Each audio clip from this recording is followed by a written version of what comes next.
السلام عليكم شباب، شلونكم؟ ان شاء الله بخير. وياكم مستر سنايبر. اليوم جيتكم بحلقة جديدة، موضوع جديد اللي هو يتكلم عن glitch جديد في كلاش رويال، واللي هو طريقة عمل بطولة حتى لو كان مستوى أقل من 8. طبعا الخطوات بسيطة جدا. أولا لازم تطلع من كلاش رويال وندخل مرة ثانية.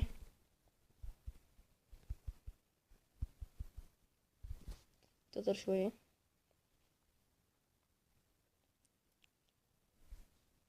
تروح على جهة اليمين للقبيلة، انه بتروح على البطولة شوية شوية تسحب، يعني تسحب شوية شوية. شوف هسه طلعت لك هاي، اذا ما طلعت لك عيد اطلع مرة ثانية من اللعبة وارجع شوية شوية. نوب تدوس عليه لهاي الزائد البطولة.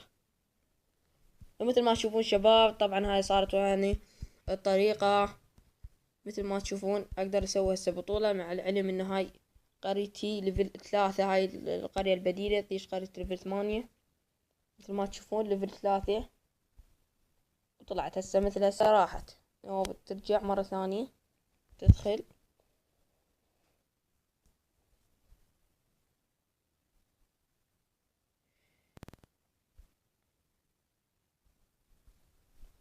نروح لجهة اليمين، بعدين على جهة اليمين أيضا قليلا. مثل ما تشوفون طلعت، نضغط عليها صارت هاي. هنا تكتب الاسم، تدوس إنشاء يقولك الاسم قصير، تكتب الاسم هاي. بس طبعا أنا ما عندي جواهر.